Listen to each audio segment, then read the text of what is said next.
आराम से बैठ जाइए। रीढ़ को सीधा रखिए। 3 बार ओम का उच्चारण करते हैं। गहरी श्वास भरे और छोड़िए। ओम उच्चारण के लिए लंबी गहरी श्वास भरे।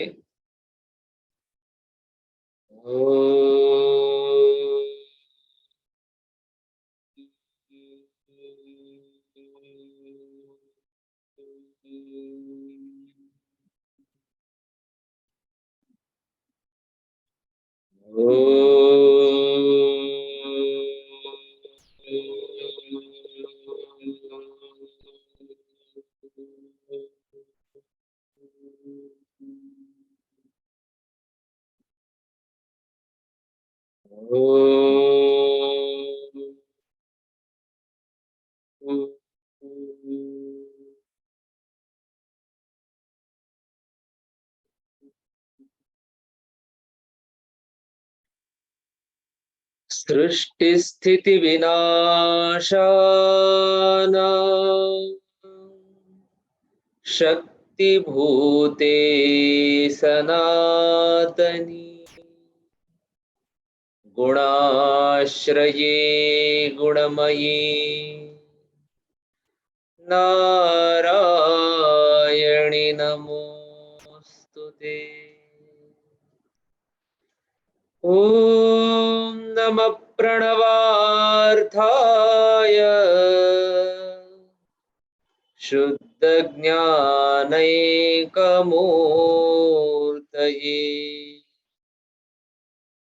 निर्मलाय प्रशान्ताय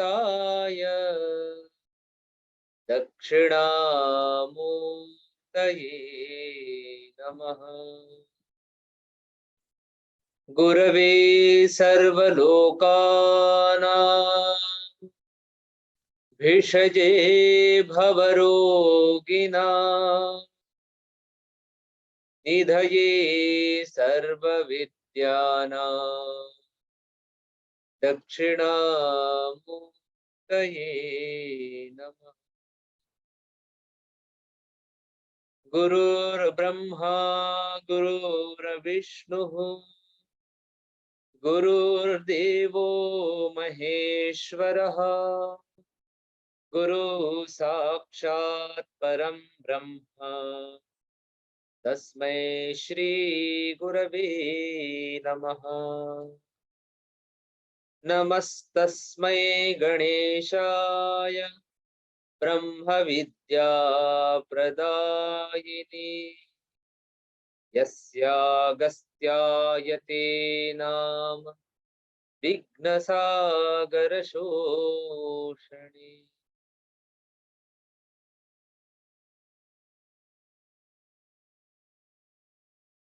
जय गुरुदेव।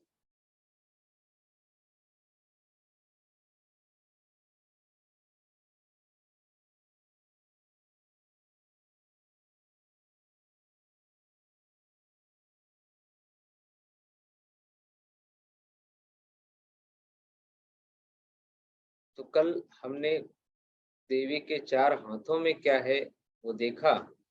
श्री माता है, महारानी महारानी है। क्यों महारानी बोला है देवी को, उस बारे में देखा है। अभी अगले चौथे श्लोक में सौंदर्य के बारे में आता है। देवी का सौंदर्य महालावण्य शेवदी। इस संसार में सबसे बड़ा आकर्षण है सौंदर्य। चराचर जगत को समता सरसता और समरसता के सूत्र में समेकित करने वाली सशक्त भावना सौंदर्य ही है। बचपन से ये भाव रहता है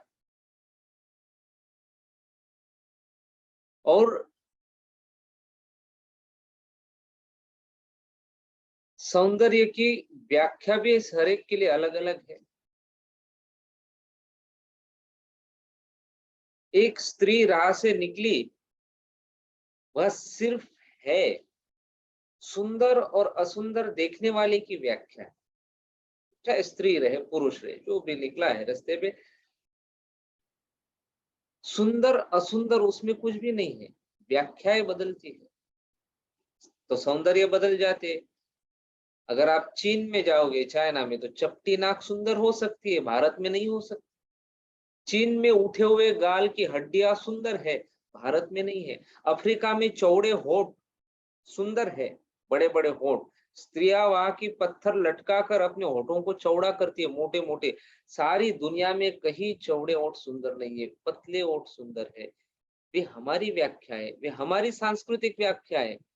एक समाज ने क्या व्याख्या पकड़ी है इस पर निर्भर करता है। फिर फैशन बदल जाते हैं, सौंदर्य बदल जाता है, तथ्य वही है, तथ्य वही के वही रहते हैं। अफ्रीका में जो स्त्री पागल कर सकती है पुरुषों को, वह भारत में सिर्फ पागलों को ही आकर्षित कर सकती है। क्या हो गया? स्त्री वही है, तथ्य वही है, लेकिन व्याख्या करने वाले दूसरे। जब हम कहते हैं सुंदर है, तभी हम सम्मिलित हो गए, तभी तथ्य नहीं रहा।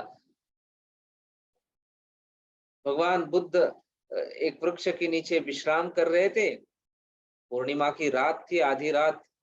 गांव से कुछ मनचले युवक एक वेश्या को लेकर पूर्णिमा की रात मनाने आ गए। उन्होंने वेश्या को नग्न कर लिया, उसके वस्त्र छीन लिए। वे सब शराब में मदहोश हो गए थे, बेहोश। वे सब नाच कूद रहे थे बेहोशी में। उनको बेहोश हुआ देखकर वो वेश्या वहां से भाग निकली। थोड़ा होश आया तो देखा जिसके लिए नाचते थे वह बीच में नहीं है। खोजने निकले फिर सभी। जंगल है, किससे पूछे, आधी रात है। फिर उस वृक्ष के पास आए जहां बुद्ध बैठे हैं। तो उन्होंने कहा, यह भिक्षु यहाँ बैठा है, यही तो रास्ता है, एक ही रास्ता है उसको जाने का। तभी तक कोई दोहरा भी नहीं आया। वह स्त्री जरूर यहाँ से गुजरी होगी। तो उन्होंने बुद्ध को कहा कि सुनो भिक्षु, यहाँ से कोई एक नग्न सुंदर युवती भागते हुए निकली, देखी है?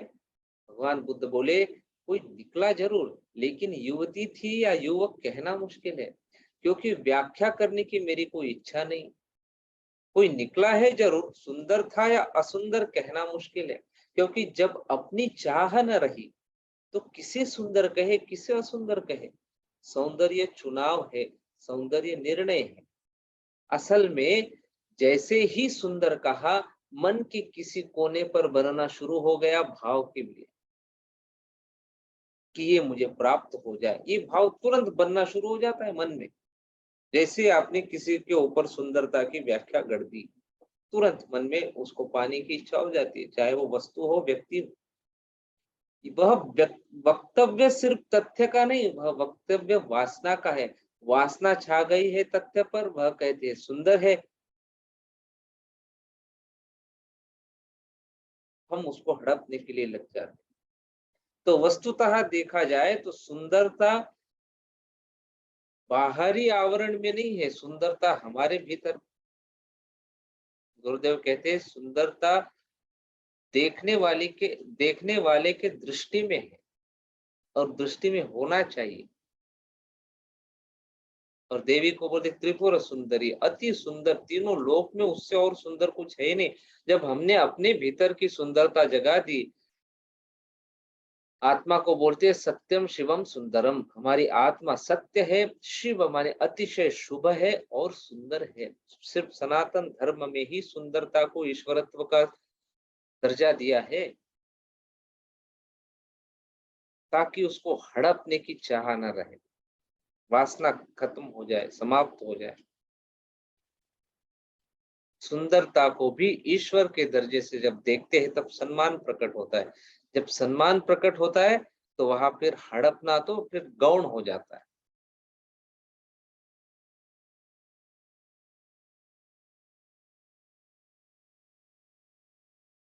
सुंदर वस्तु को देखकर माँ की गोद में खेलने वाला बच्चा भी आकृष्ट होता है। नर का सौंदर्य नारी को और नारी का सौंदर्य नर को आकृष्ट करता है। तो सौंदर्य प्रेम को जन्म देता है और प्रेम से आनंद उत्पन्न होता है, इसलिए आनंद का आधार सौंदर्य है। लेकिन व्यक्तिगत या पार्थिव सौंदर्य सीमित और क्षणभंगुर होता है, जबकि दैवी या लोकोत्तर सौंदर्य असीम और अक्षय होता है। किसी व्यक्ति बहुत सुंदर लगता है, वो सीमित है, उसकी सुंदरता सीमित है, अनंत सुंदरता नहीं बोल सकते। और वो क्षणभंगुर है, माने सदा रहने वाली सुंदरता नहीं है। ये तो सब मांस सब गल जाता है, बुढ़ापा आया सब कुरूपता आ जाती, और लोग होड़ में लगे सुंदर बनने के, बाहर से, अंदर से नहीं। कई जगह देखा हमने, जो देविया वगैरह आने के नाटक करती है महिलाएं, बाप रे, एक जगह तो एक महिला बस तैयार ही रहती थी, कैसे सत्संग शुरू हो जाए, देवी का भजन शुरू हो जाए, बस बाल को लेके शुरू हो जाता था। और ये हमेशा देखना, कुरूप स्त्रियां ही ये करती है, दूसरों के नजरें खींचने के लिए, अटेंशन, दूसरों का ध्यान अपने तरफ हो जाए। क्यों, क्या कारण? हर कोई चाहता है कि मैं सुंदर दिखूं, मुझे लोग सुंदर कहे, मैं सुंदर बनूं, पर ये नहीं समझते कि ये बाहरी सौंदर्य, व्यक्तिगत या पार्थिव सौंदर्य सीमित और क्षणभंगुर होता है, पर ये दैवी या लोकोत्तर सौंदर्य असीम और अक्षय होता है, अनंत है। प्रभात की प्रशांत निर्मलता और संध्या की सुनहली छाया में अनंत आकाश अक्षय सौंदर्य को आत्मसात कर अखंड आनंद का अनुभव करता है। सागर की लहरें आकाश को आमंत्रित करती है, और आकाश से प्रकाश की किरणें जाकर लहरों का मन बनाती है। पत्तों का हिलना, फूलों का खिलना, बादल का बरसना, बिजली का चमकना, तारों का हंसना और नदियों का बहना, इसी विराट सौंदर्य के विभिन्न रूप है, जो समय की गति के साथ सुंदर से सुंदर बनते जाते और सुंदर बनते जाते। इनकी सुंदरता कभी खोती नहीं है। ऊंचाई से जब झरना गिरता है नीचे तक, वो अपनी सुंदरता खोता नहीं है, भले ही वो अपने आप को विनष्ट कर रहा है, लेकिन अपनी सुंदरता कई गुना बढ़ा रहा है। वास्तव में ये सारा सौंदर्य किसी सुंदरतम की सूक्ष्म सुषमा का स्थूल रूप है। सौंदर्य की इसी अक्षय स्रोत का आभास हमें श्री ललिता परमेश्वरी की लावण्य धारा में मिल जाता है, जिसका परिचय देवी के नखशिख वर्णन में किया गया है। विश्व के कण कण को अपनी अरुणारुण कांति किरणों से आलोकित करने वाली विश्व विग्रह परमेश्वरी के पावन सौंदर्य का वर्णन उनकी वेणी से आरंभ होता है। वेणी जानते हैं आप? बालों की, बालों को घूमते हैं ना, ऐसे एक प्रकार के बाल भी सौंदर्य का एक प्रतीक है। इसलिए बहुत लोग बालों के पीछे, लोगों को लगता है बाल चले गए तो हमारी सुंदरता खत्म हो जाएगी। आजकल देखिए आप, जैसे ही बाल झड़ना शुरू हो गए, बड़े चिंता में हो जाते हैं लोग, अब क्या होगा मेरा, कैसे दिखूंगा, कैसे दिखूंगी, और फिर कई प्रकार के ट्रीटमेंट और फिर लूट उसके ऊपर।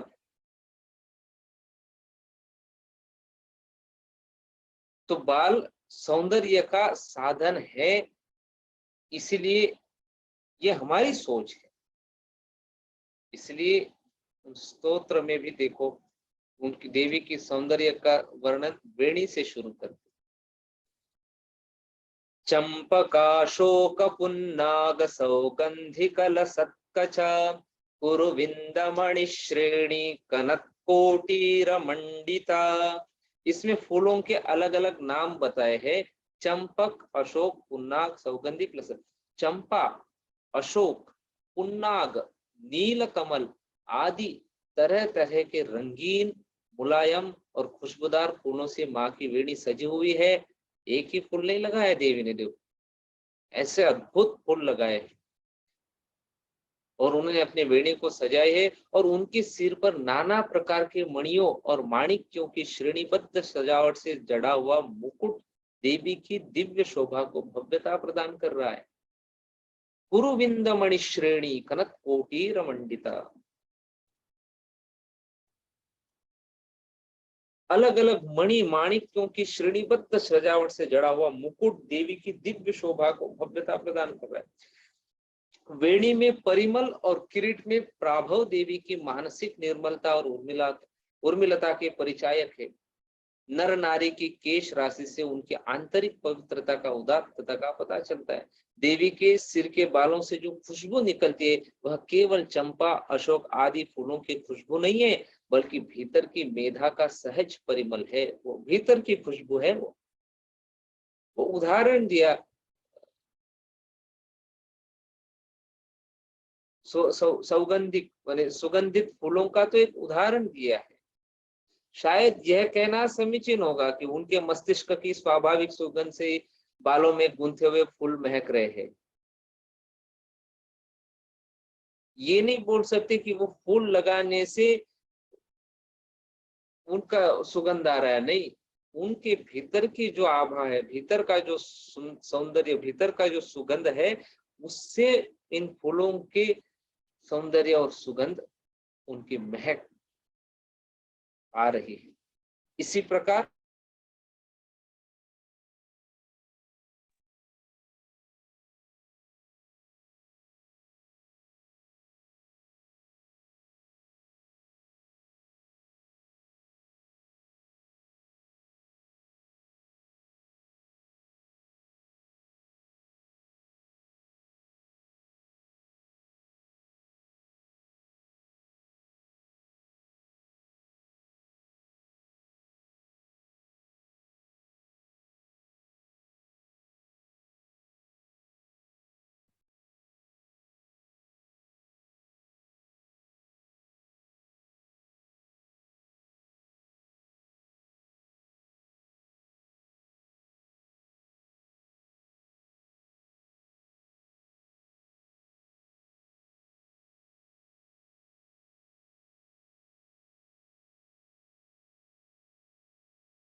हाँ,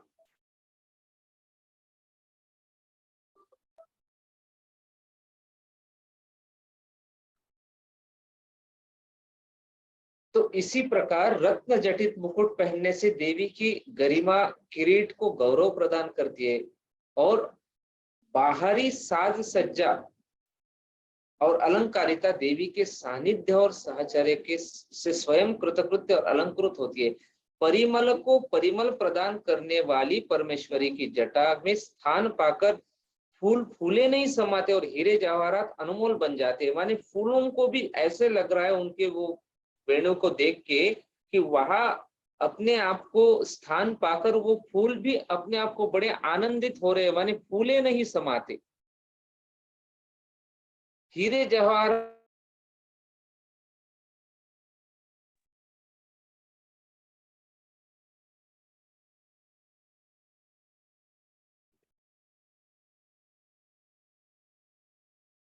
फूलों को भी आनंद हो रहा है उनके जटा में, उनकी वेणी में, उनके बालों में स्थान पाकर।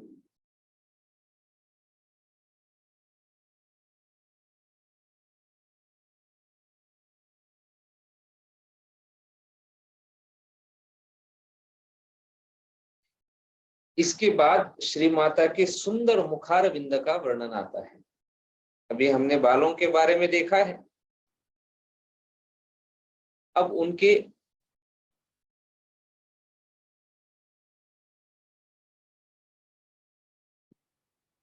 चेहरे के बारे में। मुखार बिंद, अष्टमी चंद्र विभ्राजत,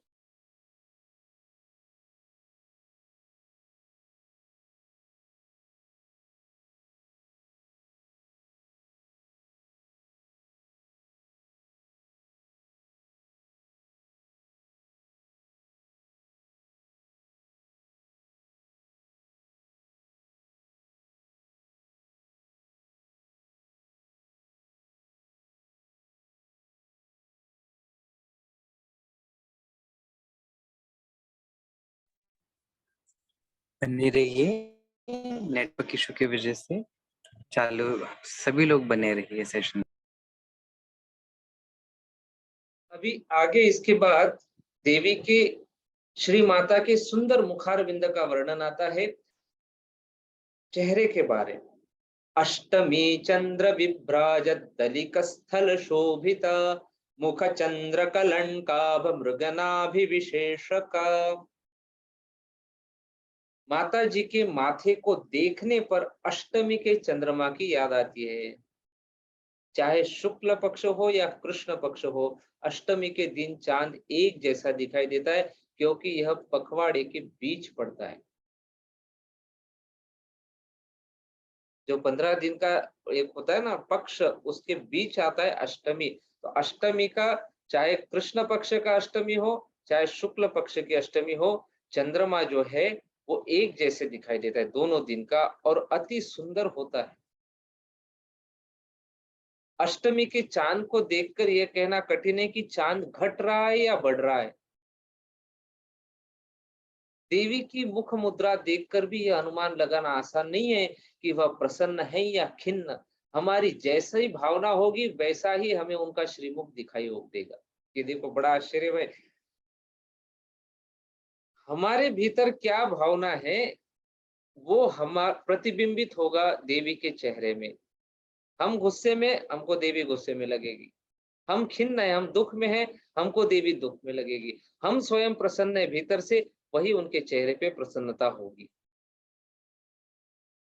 तो अनुमान लगाना आसान नहीं है कि वह प्रसन्न है या खिन्न। हमारी जैसी भावना होगी वैसे ही हमें उनका श्रीमुख दिखाई देगा। सुख दुख में एक जैसी मुख वैखरी का प्रदर्शन करना स्थित प्रज्ञ के लिए ही संभव होता है, और यही आदर्श देवी के मुख चंद्र के दर्शन से प्राप्त होता है। जो व्यक्ति स्थित प्रज्ञ है, जो अपने आप में तृप्त है, अपने आप में स्थिर है, अपने ही आत्मा से आत्मा में विचरण करता है, ऐसे व्यक्ति के ऊपर बाहरी किसी भी घटना का प्रभाव नहीं पड़ता है। वो एक ही भाव में रहता है। ललाट की शोभा तिलक या बिंदी से बढ़ती है, यही ललाट की विशेषता है। इसलिए तिलक को विशेषक कहा जाता है। देवी के ललाट पर कस्तूरी का तिलक लगा हुआ है। देवी की दिव्य ललाट पर कस्तूरी का तिलक देखने पर चंद्रमा के बीच दिखाई देने वाले काले धब्बे की याद आती है। शायद इस काले धब्बे के बिना चंद्रमा की भी ठीक ठीक पहचान नहीं हो पाती है। तो ललाट माने माथा मानव शरीर का सबसे लालित्यपूर्ण अंग है, जिसकी शोभा बिंदी लगाने से 10 गुना बढ़ जाती है। लगभग उसी प्रकार जैसे किसी भी संख्या के बाद शून्य लगाने या बिंदु जोड़ने से उसका मूल्य 10 गुना बढ़ जाता है। जैसे एक है, एक के आगे शून्य लगा दो, उसका 10 गुना बढ़ गया कि नहीं, उसकी वैल्यू एक का 10 हो गया। अब 10 के आगे एक और शून्य लगा दो, फिर से 10 गुना बढ़ गया, 100 हो गया। तो ऐसे ही माथे पर तिलक लगाने से व्यक्ति की शोभा 10 गुना बढ़ जाती है। यही कारण है कि ये 16 श्रृंगार जो है उसमें इसको शामिल किया है, बिंदी को भी। आजकल तो कोई लगाते नहीं, पहले तो समझ में आता था हिंदू है, सनातन है, अब समझ में सब मिक्स से हो गए। शर्म आती है, और पता ही नहीं हम और सुंदर दिखते हैं। तिलक का वैज्ञानिक महत्व भी बहुत है, वो तो दूसरी बात है, पर सौंदर्य की दृष्टि से भी लगाए तो अच्छा है। जब हमारे देवता लगाते, हमने उनको फॉलो करना चाहिए। हम किसको फॉलो कर रहे हैं? ये सब मूवीज में अगर दिखाते हैं, ये सब सब नशेड़ी लोग हैं। पूरा मेकअप करके आपके सामने, आपको पता नहीं इनका जो निजी जीवन है इनका इतना दुखमय है, इतना बेकार है, इतना बेकार। बहुत उनका हम आदर्श लेते हैं, उनके जैसे देखने के लिए हम सब कोशिश करते हैं।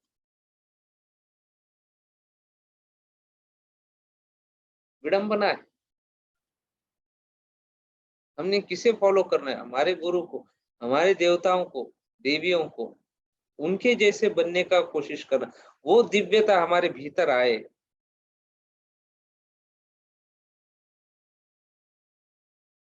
देवी के ललाट की शोभा के बाद उनकी आंखों और ये भौं का प्रसंग आता है। फिर आगे के श्लोक में आता है, वदन स्मर मांगल्य गृहतोरण चिल्लिका वक्त्र लक्ष्मी परिवाह चलन्मीनाभलोचना। देवी का मुख या बदन देखने में इतना आकर्षण लगता है कि वह कामदेव का सदन जैसा दिखाई देता है। यह मामूली सदन या घर नहीं है, बल्कि उनका मंगल भवन या प्रेम मंदिर है। कामदेव के प्रेम मंदिर की तरह सुशोभित देवी के मुखमंडल या मुखमंडप पर उनकी टेढ़ी मेढ़ी और कजरारी भौवें उस मंडप के बदनवार जैसी है। बदनवार मांगल्य के सूचक होते और सर्व मंगला माता की भ्र रेखा संसार के समस्त मांगल्य का सार समा हुआ होता है। उनकी आंखें मछलियों की तरह उनके मुख सौंदर्य की रसधारा में इधर उधर संचार कर रही है। बेचारी ये मछलियां समझ नहीं पा रही है कि इस अलौकिक सौंदर्य की धारा में किस जलकण में सबसे अधिक सरसता मिलती है। इसलिए वे सारे मुखमंडल को छाए हुए हैं। देवी के नेत्र एकत्रित होते हुए भी सार्वत्रिक है। उनकी दृष्टि सब तरफ है। संसार का कोई भी कण देवी की दिव्य दृष्टि से अलग नहीं हो सकता। कितना सुंदर अर्थ है।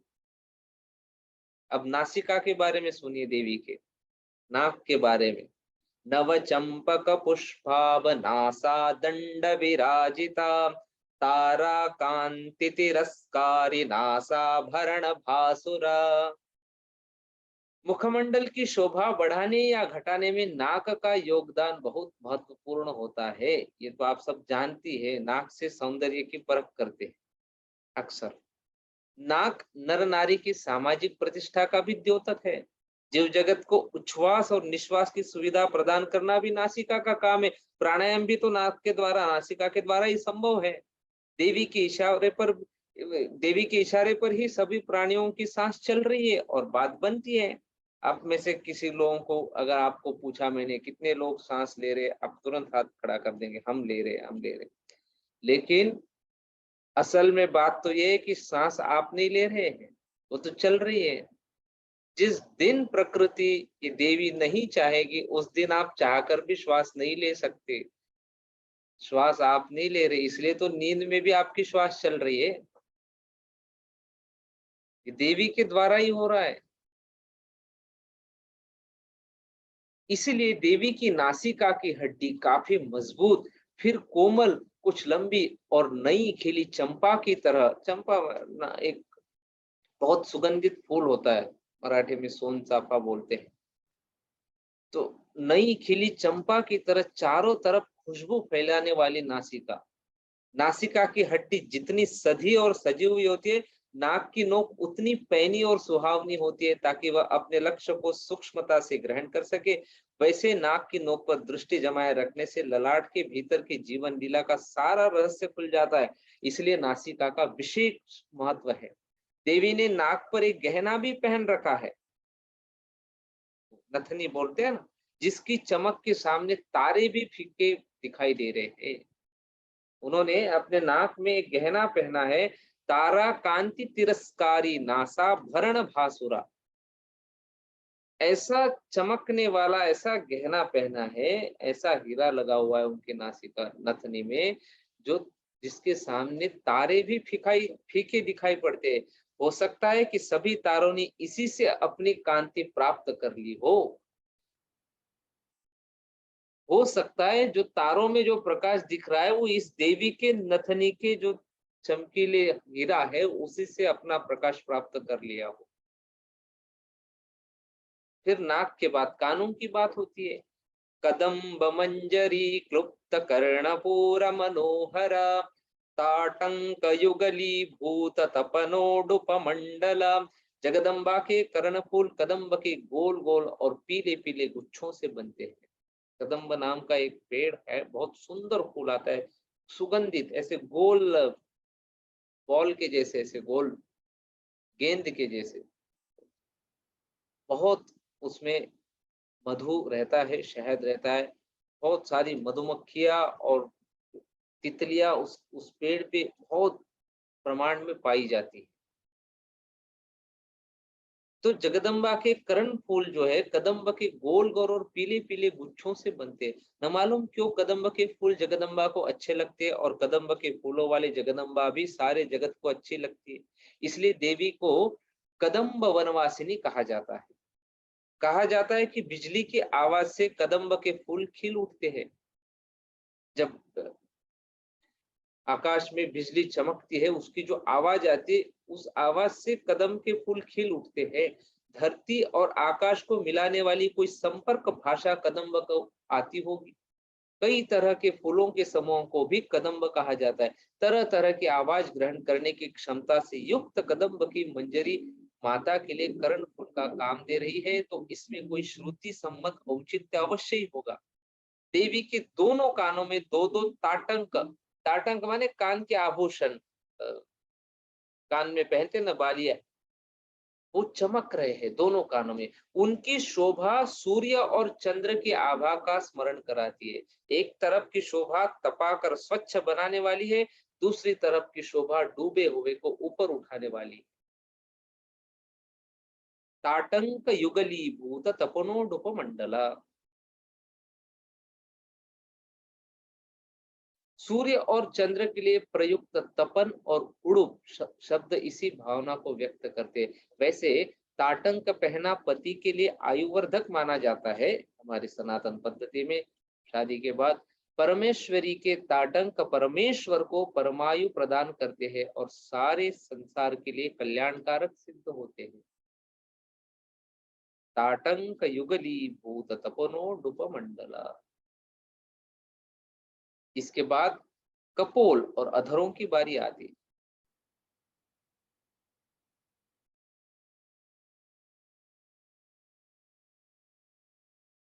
पद्मरागशिला दर्श परिभावि कपोल भू नव विद्रुम बिंब श्री न्यक्कारिरदनच्छदा।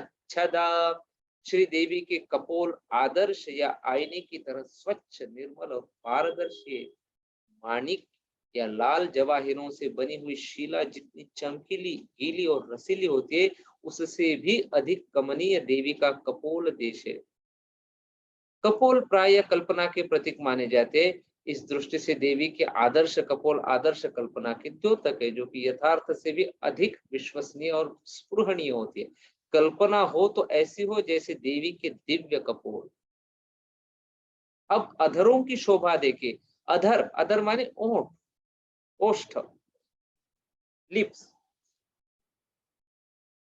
होठों को रदनच्छद कहा जाता है क्योंकि ये दांतों का आच्छादन करते हैं। यह नहीं कहा जा सकता कि अधर दांतों की रक्षा करते हैं, क्योंकि कोमल वस्तु कठोर पदार्थ की रखवाली नहीं कर पाते। लेकिन मानव शरीर की रचना ही कुछ अजीब है, इसलिए कोई आश्चर्य की बात नहीं कि इसमें कुछ ऐसा विधान भी हो। जो भी हो, परमेश्वरी के अधर तो इनके दांतों का आच्छादन अवश्य करते, रक्षा करे या नहीं। अधरों का रंग विद्रुम या मूंगे से कुछ कुछ मिलता सा नजर आता है। मूंगा भी एक रत्न है। वो मूंगे, लाल रंग का मूंगा आता है, वो उस रत्न के जैसे उनके होठ है। आकार में वे बिंबाफल या पके हुए कुंदरू के समान है उनके होठ। विद्रुम और बिंब में कोमलता और कमनीयता का भाव है। देवी के अधरों को, देवी के होठों को साधारण विद्रुम नहीं कहा गया है, वह नव विद्रुम या नई कोमल के समान है। विद्रुम का मतलब कोमल भी होता है, जो चीज अभी अभी उगी हुई हो, अभी खिली हो, अभी कली खिली, उसकी जैसी नवीनता या ताजगी देवी के अधरों में दिखाई देता है। अब दांतों के बारे में देखिए। शुद्ध विद्यांकुराकार द्विज पंक्ति द्वयोज्ज्वला कर्पूर पीटिका मोद समाकर्षित दिगंतरा। देवी के होठों के भीतर स्वच्छ और चमकीले दांतों की दो पंक्तियां सजी हुई है। हर पंक्ति में 16-16 के हिसाब से कुल मिलाकर 32 दांत देवी के मुखमंडल की शोभा बढ़ा रहे हैं। शुद्ध विद्या से निकले हुए अंकुरों की तरह सभी दांत अपनी धवल छटा बिखर रहे हैं। यहाँ विद्या शब्द का प्रयोग मंत्र के अर्थ में किया गया है। मंत्रों के शुद्ध उच्चारण से दांतों की कांति बढ़ जाती है, इसलिए बिना दांत का व्यक्ति मंत्रोच्चारण के लिए अयोग्य माना जाता है और उनके द्वारा किया गया मंत्रोच्चारण अभिष्ट फल नहीं दे सकता। दांत नहीं है तो शब्द स्पष्ट नहीं निकलते, इसलिए सस्वर मंत्र बोलना बहुत कठिन है, इसलिए दांत रहना आवश्यक है। देवी के दांतों का वर्णन करते समय दांतों के लिए द्विज शब्द का प्रयोग किया गया है। यह ध्यान देने योग्य बात है। जो 2 बार जन्म लेता है उसे द्विज कहा जाता है। ब्राह्मण, पक्षी और दांत 2 बार पैदा होते हैं। उपनयन में आपको बताया ही होगा। उपनयन प्रक्रिया ही आपको द्विज बनाने की है ना। दूसरा जन्म होता है, पहला जन्म माता पिता के गर्भ से होता है, इस सृष्टि में आए। दूसरा जन्म ज्ञान के मार्ग पे गुरु और गायत्री के गर्भ से कराया जाता है, जो उपनयन में आपका कराया होगा। तो सब ढक के आपको गर्भम जैसे ढक के रखते और आपको दीक्षा देते उस वक्त गायत्री का। तो द्विज माने दूसरा जन्म, इसलिए उनको द्विज कहा जाता है। 2 बार पैदा होते हैं। मंत्रोच्चारण के लिए द्विजत्व, उपदेश और शुद्धि दोनों आवश्यक है। इसलिए इस पंक्ति में शुद्ध विद्यांकुराकार, शुद्ध विद्या और द्विज दोनों का प्रयोग सार्थक है। 16 दांतों की एक पंक्ति माने षोडशाक्षरी श्री राजराजेश्वरी मंत्र का प्रतीक है। राजराजेश्वरी का मंत्र 16 अक्षर है उसमें, इसलिए षोडशाक्षरी मंत्र भी बोले जाते हैं उसको, राजराजेश्वरी देवी के मंत्र को। मानव शरीर की रचना कितनी अनोखी है, ये केवल दंत रचना के आधार पर सिद्ध होता है। षोडशाक्षरी मंत्र को एक तरफ शिव के रूप में और दूसरी तरफ शक्ति के रूप में मुख विवर के भीतर ऊपर नीचे सजाकर सृष्टा ने मानव सृष्टा जिसने ये सृष्टि रचाई है उसने मानव मात्र को मननीय मंत्र का सहज साधन प्रदान किया है, और यही रहस्य देवी की दंत कथा के माध्यम से प्रकट होता है। स्मरणीय है कि अनुष्टुप छंद की भी 2 पंक्तियां होती है और हर पंक्ति में 16 अक्षर होते हैं। अनुष्टुप छंद में जो भी स्तोत्र आता है उसमें हर स्तोत्र में 2 लाइन होती है। ललिता सहस्रनाम आपने जिन्होंने भी पढ़ा होगा देखा है, हर स्तोत्र में 2 लाइन होती है, हर एक में 16 ही अक्षर है। 16 16 एक श्लोक में 32 हो गए। हमारे दांत भी देखो, ऊपर 16 नीचे 16 32 है। ये सृष्टिकर्ता ने सृष्टा ने कितना जब माने कितना बुद्धिमानी होंगी इस सृष्टि में, कैसे रचा होगा। और वही वर्णन देवी के साथ जोड़ा है। जिनके दांत मजबूत होते हैं वे प्राय पान खाने की शौकीन होते हैं। देवी भी पान खाती है, हालांकि पान खाना अच्छा है अगर उसमें कोई केमिकल नहीं। आजकल वो सब कलर वाला सब, वो जो चूना तो खाना ही चाहिए हर एक ने, बहुत आवश्यक है। जब से चूना खाना छोड़ दिया लोगों ने भारत में, कैल्शियम की कमी होने लग गई, हड्डियां कमजोर होने लगी। आप देखो पुराने जो आपके घर में भी बुजुर्ग लोग जो पान खाते उनको घुटनों में कभी समस्या ही नहीं आई। अभी समस्या शुरू हुई है घुटनों में कुछ सालों से। तो पान के माध्यम से चूना चला जाता था थोड़ा सा जितना आवश्यक है। फिर पान खाने से डायबिटीज वालों के लिए बड़ा अच्छा है, पान का पत्ता जो आता है वो नागरवेली का। और उसमें कत्था बोलते हैं जो रंग लाता है, वो भी नेचुरल होना चाहिए। उसको कुछ नाम है हमको अभी याद नहीं आ रहा है, आजकल तो सब कलर वाला मिलता है, लेकिन अभी भी कहीं कहीं वो मिलता है, वो खाना चाहिए।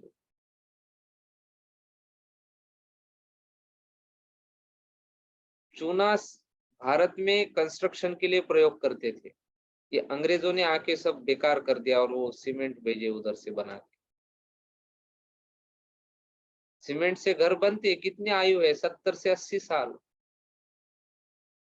चूने से बनाया हुआ घर का आयु आप 600 से 700 साल तक आप गारंटी दे सकते हैं। इसलिए पुराने किले वगैरह देखो, शिवाजी महाराज वगैरह उनके वक्त के बनाए पुराने हजारों हजारों साल पहले के मंदिर अभी जैसे के वैसे है। क्या प्रयोग किया था उन्होंने? चूना प्रयोग किया था। और वो अगर सीमेंट से बन जाते थे सब बिखर जाते थे अभी तक।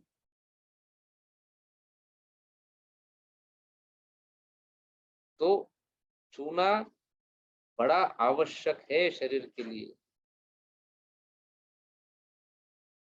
थोड़ा सा चूना, जैसे मैं ये सबके लिए बोल रहा हूँ जिनको जिनको कोई स्टोन का प्रॉब्लम नहीं ना। 2 प्रकार के स्टोन होते हैं, एक तो ब्लैडर स्टोन, दूसरा है आपका पित्ताशय में, और दूसरा आपका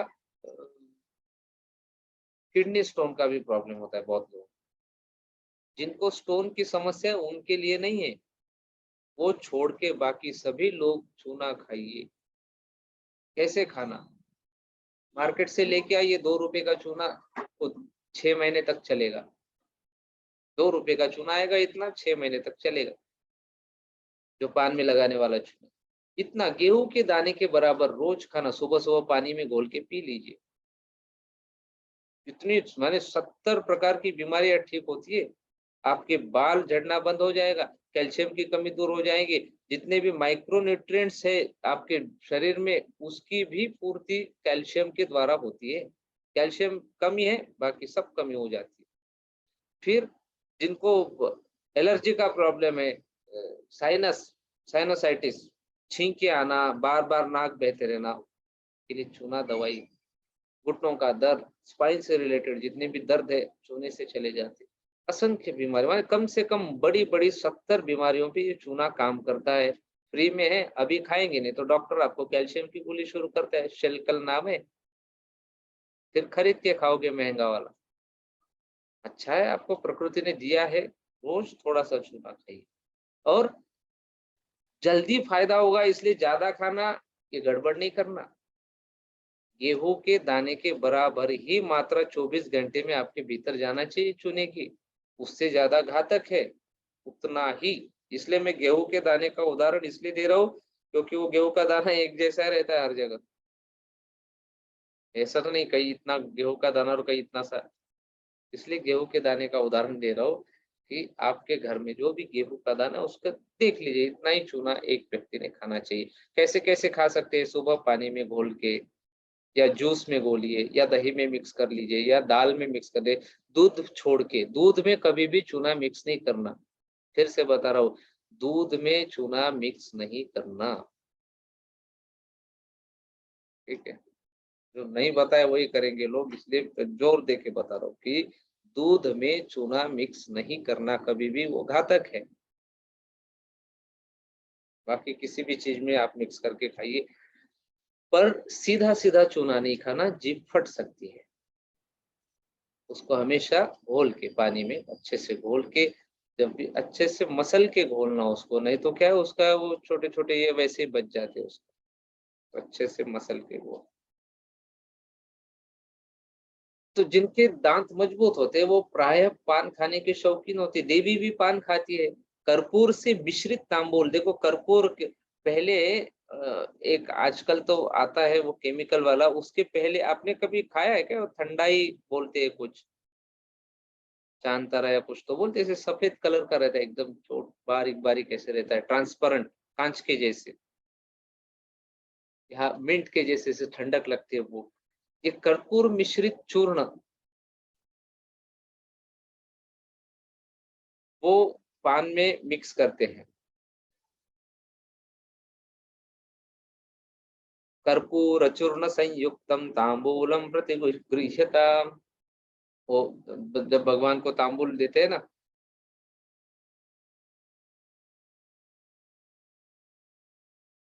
उसमें ये मंत्र में आता है कर्पूर चूर्ण संयुक्तम। पुगी फलम समायुक्तम नागवल्ली दलेरयुतर कर्पूर चूर्ण संयुक्तम तांबूलम प्रतिगृह्यता। ये देवताओं को जब तांबूल देते तब का मंत्र है। पुगी फलम माने सुपारी, आज भी सब कचरा सुपारी आ रही है। पुगी फलम समायुक्तम नागवल्ली दलेरयुतम, वो जो जो पत्ते होते हैं उसका नाम है नागरवेली, नागवल्ली। कर्पूर चूर्ण संयुक्तम, वो जो चूर्ण है उसमें ये सब चूना वगैरह, इसमें इसको उसमें कर्पूर भी डाला जाता है, खाने वाला कर्पूर। जाके घर में जो कपूर है वो डाल नहीं देना, मेडिकल किसी मेडिसिन के शॉप में जो मिलता है जिसके ऊपर एडिबल लिखा होता है, एडिबल माने खाने योग्य, वही खाना, महंगा होता है। तो कर्पूर से मिश्रित तांबुल, उसको बीड़ा भी बोलते हैं हिंदी में, बीड़ा देवी को पसंद है, और उसकी खुशबू संसार के कोने कोने तक फैल जाती है। सारी दिशाएं और विदिशाएं उस परिमल से महक उठती है। क्या यह प्रणवनाद का पान तो नहीं है? कर्पूर विटिका मोद समाकर्षित दिगंतरा। और उनके अब मधुर मंद हास्य के बारे में है आगे, उनकी मधुर भाषण और उनके हास्य के बारे में आगे वर्णन आता है। देखो संसार बहुत बड़ा है, विशाल है, और यात्रा भी बहुत उतनी लंबी है हमारी। लेकिन संसार के कारण संसार बड़ा नहीं है। संसार बड़ा है क्योंकि हम बेहोश है। हमारी बेहोशी में ही संसार का विस्तार है। अगर होश आ जाए तो संसार इतना विस्तृत हो ही नहीं सकता। हमारी बेखुदी में ही संसार की विराटता है। जैसे ही हम जगे वैसे ही संसार छोटा हो गया। इधर हम जगे उधर संसार खोना शुरू हुआ। जिस दिन परिपूर्ण रूप से कोई जागता है उसके लिए संसार शून्य हो जाता है। इसलिए ज्ञानियों ने संसार को माया कहा। ये माया क्यों कहा है, देवी का स्वरूप क्यों कहा है? आपके भीतर जैसे भाव उठता है वैसे आगे प्रकट होता है। हमको क्या लगता है बाहर से हमको तकलीफ है, नहीं, हमारे भीतर से, हमारे भीतर से सब गड़बड़ है। माया का अर्थ ही है कि लगता है कि और फिर भी नहीं है, लगता है कि है फिर भी नहीं है। हमारे सोने में ही जिसका होना है, निद्रा में, माया अर्थात हमारे सोने में ही जिसका होना है, हमारे जागने में जिसकी मृत्यु है वो माया है। माया अर्थात स्वप्न। रात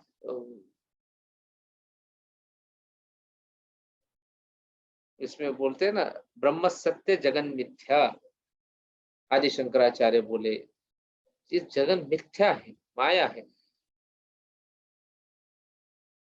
हमारे हैप्पीनेस प्रोग्राम में बहुत सुंदर एक बिंदु आता है, जो हो गया वो तो माया जैसी है, स्वप्न है।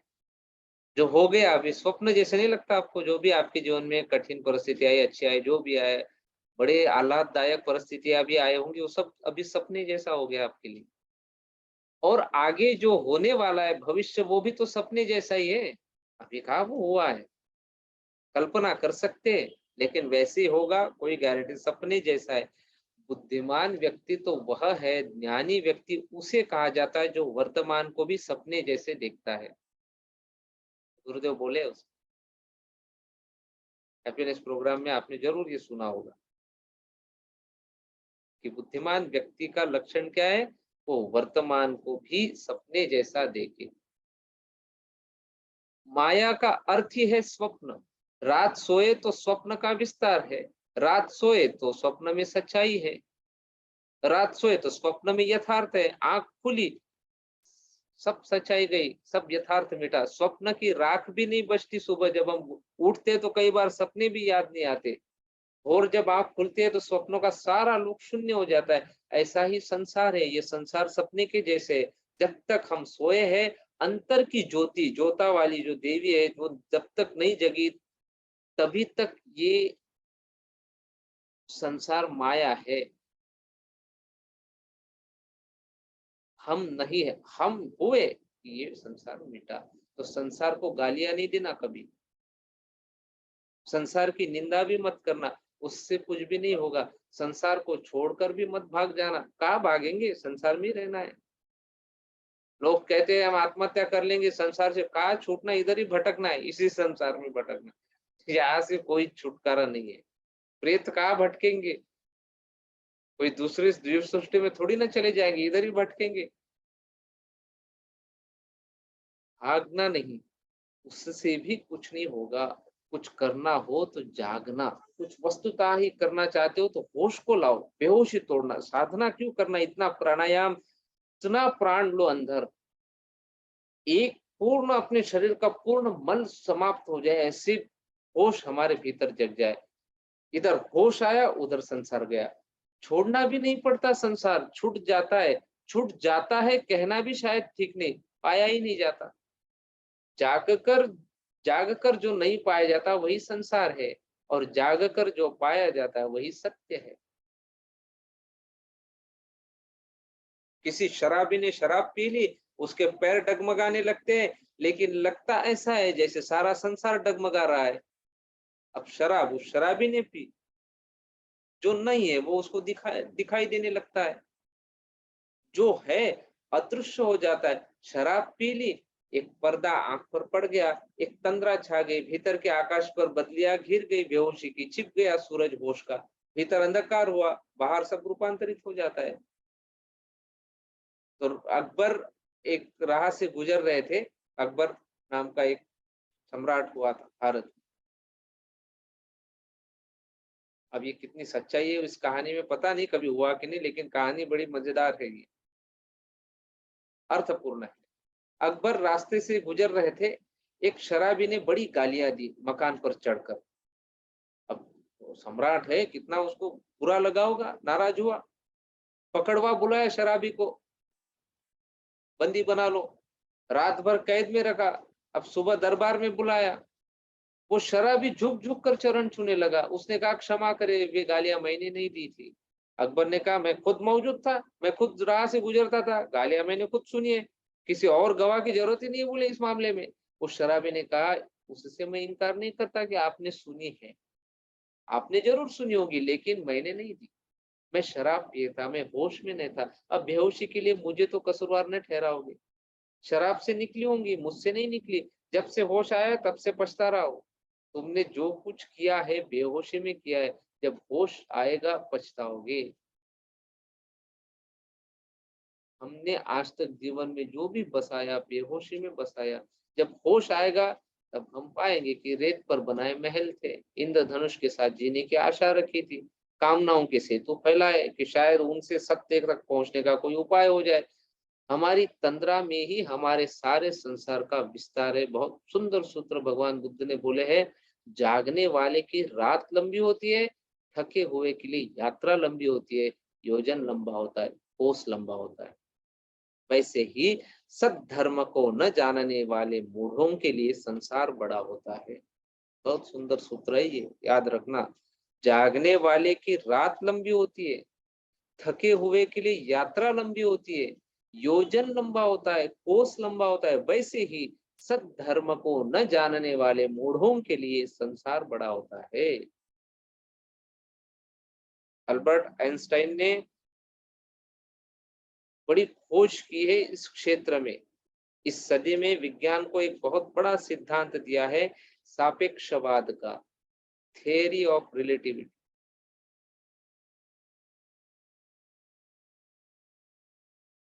बुद्ध पुरुषों ने, ज्ञानी जनों ने, ब्रह्म वेत्ताओं ने इसी सिद्धांत को अंतरात्मा के जगत में सदियों पहले ही पा लिया था।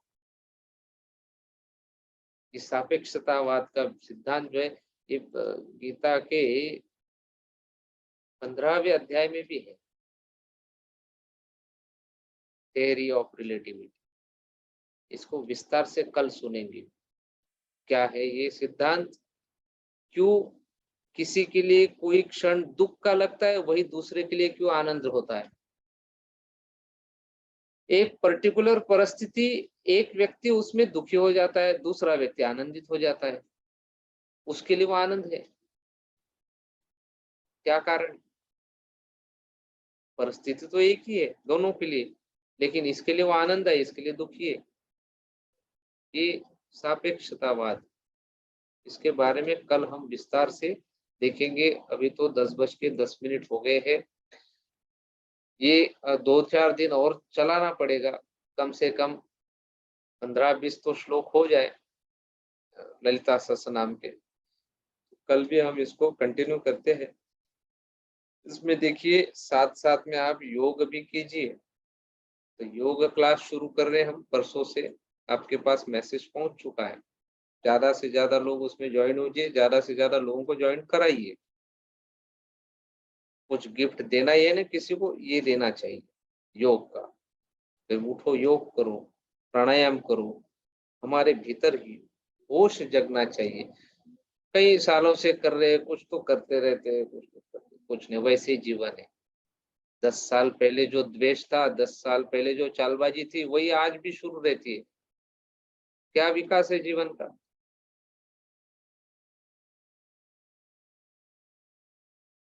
एक प्राणायाम योग तो हमारे स्तर को बहुत ऊंचा उठाना चाहिए। हमारा प्रेजेंस, हमारी उपस्थिति इतनी रमणीय कर देनी चाहिए कि लोग हमारे साथ रहने के लिए तरसे। जान लुटा दी। इतना प्रेम हमारे प्रति लोगों के भीतर वो जगना चाहिए। क्या कारण है नहीं जग रहा है? इसका अर्थ हम कहे तो गड़बड़ा रहे हैं। ठीक से योग प्राणायाम करना आवश्यक है। आप नहीं कर पाते, किसी के मार्गदर्शन में करें। और वही वही नहीं अपना 20 साल पहले आपने कोर्स किया होगा, बस वैसे 3 स्टेज प्राणायाम उसी स्पीड से करें, नहीं। अभी जो आपका जो स्पीड है, काउंटिंग बोलते हैं, श्वास अंदर 2 3 4, ये अभी धीरे धीरे बढ़ाना पड़ेगा। हम 8-8-6 कर रहे हैं, अभी उसको 10-10-8 पे जाना पड़ेगा।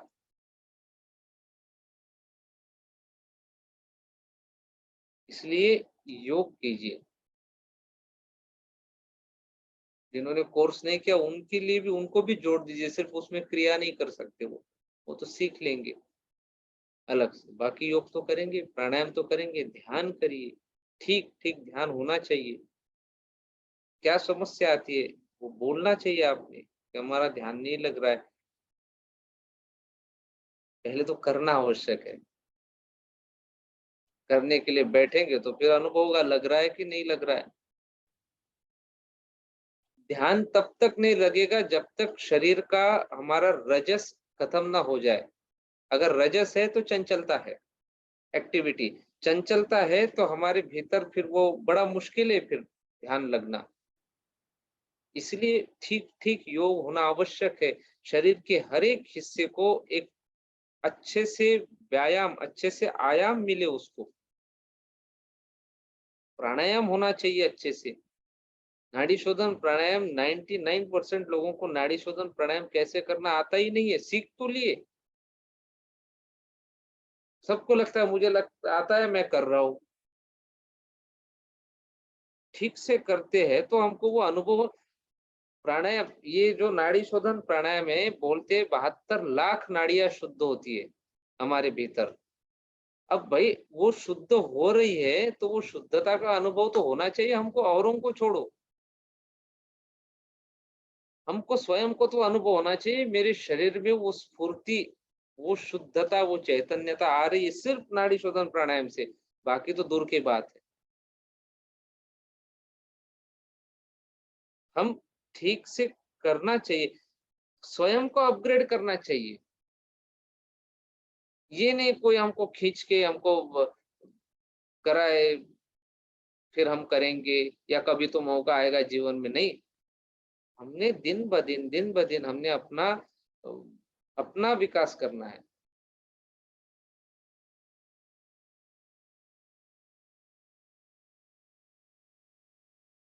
ठीक ठीक योग और मार्गदर्शन में जब ग्रुप में सब एक करते हैं तो इसका एक अलग ही जोश है, अलग ही प्रभाव होता है। पुराने लोगों ने जिन्होंने किया होगा इसके पहले, उनको पता ही होगा इसका अनुभव। तो हम ये रात में नॉलेज सेशन चलाएंगे, साथ साथ में आप ठीक से योग करो सुबह हमारे साथ। परसों से सब चालू हो जाएगी। तो देखो 8 दिन के भीतर प्रभाव होता है कि नहीं शरीर में। एक महिला मिले थे, बोले हम अ, उसको माइग्रेन का बहुत प्रॉब्लम है। पर उनके बारे में सबने बताया मुझे। बोले इनका 2 टाइम पद्म साधना रेगुलर है, रेगुलर ध्यान करते हैं। ये त्रिकाल संध्या भी कर रही है, ये क्रिया भी करते हैं रोज। सारा इनका बिल्कुल रेगुलर, एक भी दिन नहीं चुकता, फिर भी माइग्रेन है। बोला कुछ तो गड़बड़ होगा। अगर इतना प्राणायाम इतना सब कुछ कर रहे, एक तो वो करने में कुछ कमी होगी, और भी कुछ गड़बड़ी होगी। जब पता किया तो क्रिया करने में ही गलती थी, ठीक से नहीं करते थे। खान पान अच्छा नहीं था, इतने मसाले खाते उनके घर में, बाप रे बाप। माने बिना मसाले की सब्जी ही नहीं बनती। अब ऐसा अगर परिस्थिति रहा तो हम वो ध्यान कैसे फिर हमारी बीमारियां ठीक होगी। हालांकि बीमारी ठीक करना ये कोई उद्देश्य नहीं योग का, वो तो बाय प्रोडक्ट है। पर फिर भी ठीक होना चाहिए।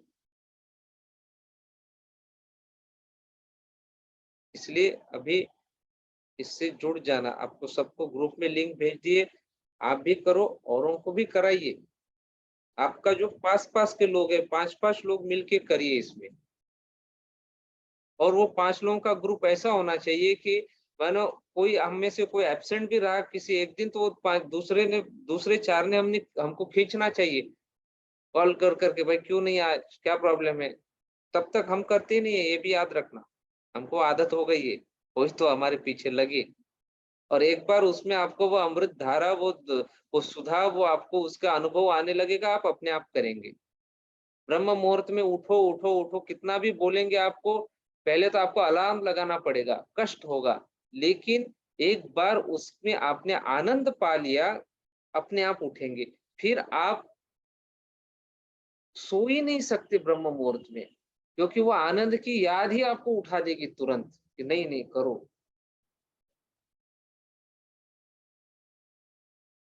तो इतना अद्भुत ज्ञान सब ले रहे हैं आप, ये सब ललिता देवी का इतना सुंदर, इसके साथ योग आवश्यक है। योग करो, प्राणायाम करो, और ठीक ठीक अपने आप को अभी देखो, जो जो एक्सपर्ट लगते हैं आपको, उनके पास से थोड़ा उनसे गाइडेंस लेके थोड़ा अपने आप को ठीक कराओ। ये भी एक उद्देश्य है ये योगा क्लास शुरू करने का, कि हमारे कोई हम गलत कर रहे वो ठीक हो जाए।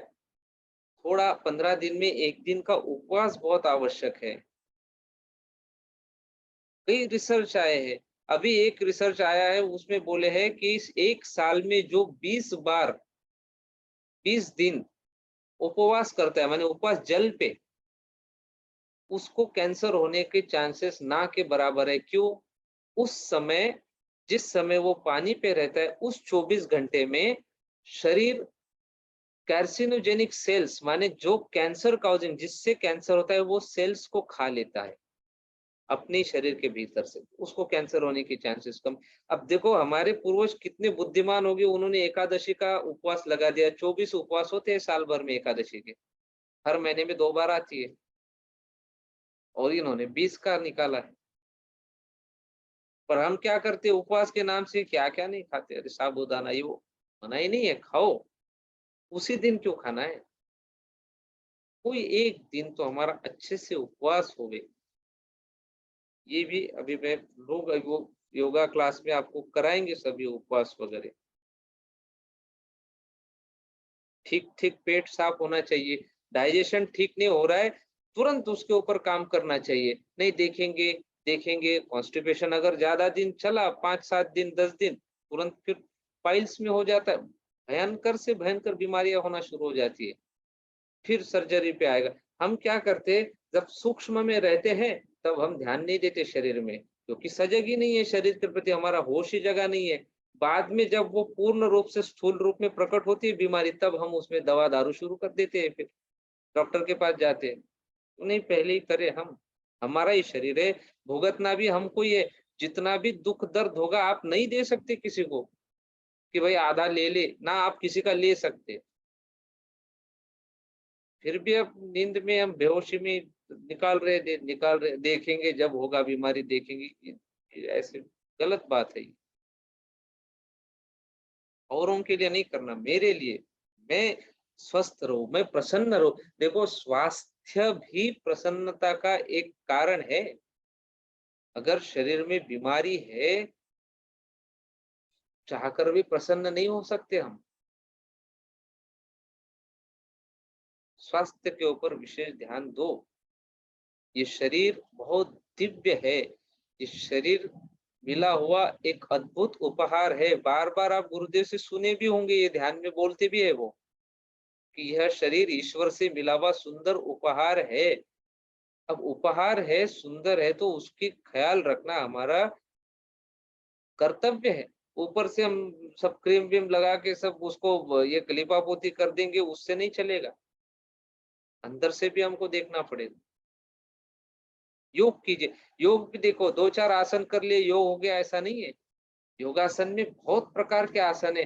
देखो हर एक योगासन, कोई भी आसन कीजिए, आपके शरीर के, आपका जो स्पाइन है, रीढ़ की हड्डी, उसको किसी ना किसी एंगल में ट्विस्ट करता है वो, आगे झुकाएगा, पीछे झुकाएगा, बाजू में झुकाएगा, या ऐसे निचोड़ देगा कपड़े के जैसे। स्पाइन जो है आपका, रीढ़, वो इतनी लचीली और इतनी मजबूत होना चाहिए, क्योंकि वही तो नर्वस सिस्टम का मेन चैनल है। वो हमारी नर्वस सिस्टम, हमारी चेतना तंत्र पूर्ण विकसित हो जाना चाहिए मृत्यु से पहले। इसके लिए योग है, आसन करना है। और फिर उसमें प्राणायाम सहायक होते। क्यों? प्राण, जितना आप प्राण ठीक से, प्राण सांस लेने की एक, प्राण को आयाम देना प्राणायाम है। कुछ तो भी ऐसे हवा, ऐसे ये नहीं है। प्राणायाम करते समय श्वास कैसे लेना है, कितनी देर तक लेना है, कैसे रोकना है, ये सब अभ्यास की बात है। इसके लिए ट्रेनिंग जरूरत है। ये करके फिर आप देखो, जितना प्राण भरते हम हमारे भीतर, ऑक्सीजन की मात्रा जितनी हमारे भीतर बढ़ेगी, उतनी हमारी ज्योत जो है वो प्रखर होंगी। ये तो प्रयोग आपने बचपन में किया होगा स्कूलों में, कि मोमबत्ती जलाए, उसके ऊपर कांच का ग्लास उल्टा रख दीजिए, थोड़ी देर के बाद वो ज्योत बुझ जाती है। क्या कारण है? ऑक्सीजन कम हो जाता है वहां का। तो ज्योत, अग्नि के लिए ऑक्सीजन चाहिए। आपके भीतर ज्योति है, आप ज्योति स्वरूप हो। ज्योता वाली जो माँ आपके भीतर विराजमान है, उसको जितना ऑक्सीजन आप देंगे, ऐसे तो नॉर्मल समय में तो नहीं दे सकते आप, लेकिन प्राणायाम करके क्या करते, उतना श्वास अंदर, उतना ऑक्सीजन, उसको इतना प्रखर कर देते। दिखता है हमारे माथे पे, हमारी आंखों में वो आग।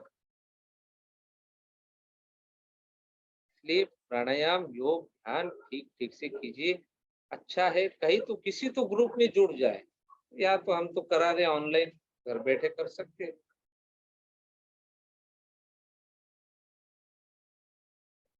लोग नहीं रहने देते, ब्लैक मैजिक करके बर्बाद कर देते, फिर कैसे शरीर और आत्मा को स्वस्थ। ब्लैक मैजिक के चक्कर में ज्यादा आप जाइए मत, तो सब ऐसे दूर हो जाएगा। देवी है, देवी सब दूर कर देगी। इतना हमको अपने आप को इतना मजबूत बनाओ, ऐसे अग्नि हम बने कि हमारे ऊपर कोई कुछ करे तो वो सब उल्टा हो जाए उसी के ऊपर। जानते हैं ना, आईने के ऊपर कितना भी लाइट पड़े, वो तो आईने को कोई प्रभाव नहीं पड़ता, वो सब रिफ्लेक्ट कर देता, छोड़ देता है वो किरणें। ऐसे ही हम ऐसे बनना चाहिए, हमारे ऊपर कोई कैसे भी बुरा कुछ भी करे, बुरी नजरें डाले, जो भी है वो सब रिफ्लेक्ट हो, सब उसके ऊपर चले जाए, निकल जाए वो, हम हमको कुछ भी उसका प्रभाव ना हो। इस प्रकार हमने बनना चाहिए।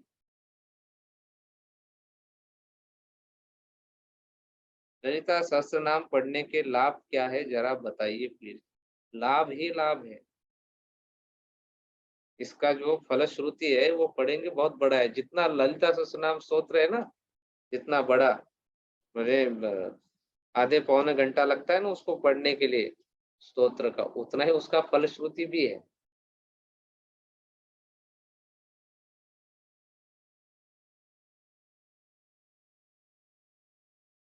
तो ग्रुप में, व्हाट्सएप ग्रुप में सबको आ ही गया होगा उस योगा का लिंक, कर लीजिए रजिस्टर। 5-5 लोगों का ग्रुप बनाइए, 5-5 लोग को कराइए उसमें रजिस्ट्रेशन। आपके आसपास के, आपके शहर के, या आपके रिलेशन में कोई है दूसरे गांव में जिससे आप डेली संपर्क में रहते हैं, फोन पे बातें चलती है, तो आप एक दूसरे की रिस्पॉन्सिबिलिटी ले। देखो, अकेले ही आगे नहीं बढ़ सकते हैं, संभव नहीं है। हमारे साथ वाले लोग हैं वो सब आगे, हमारे परिवार में हम ही आगे बढ़े, हमारा परिवार पीछे रहे, कोई फायदा नहीं है। पीछे आना ही पड़ेगा हमको लौट के, हमारी जिम्मेदारी है। औरों को भी हमने प्रोत्साहन देना चाहिए। और प्रोत्साहन कब दोगे आप? हम प्रसन्न दिखे, हम खुश दिखे, तो लोग अपने आप अपने लाइन पे आते। नहीं तो आप अगर बोलने जाओगे, अरे तुम भी करो, तुम भी, परिवार बोलते तू ही तो इतना गुस्से में आ रहती है, तुम्हारा तो इतना चिड़चिड़ापन है, कहाँ से क्या फायदा है, बोलते वो करके। पहले तुम्हारे में फर्क दिखना चाहिए लोगों को।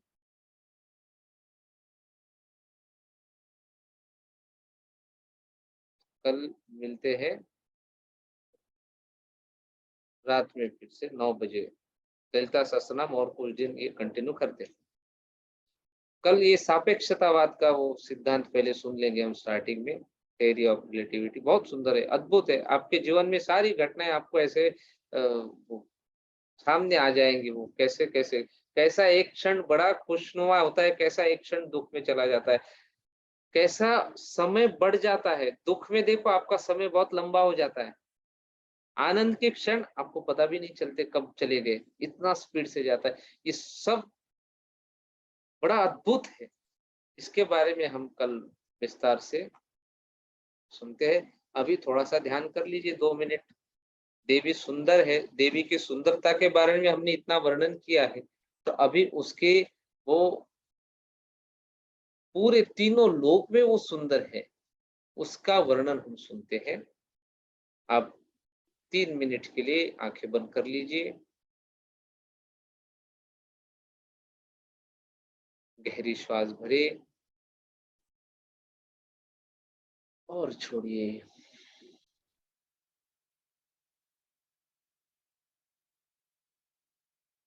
फिर गहरी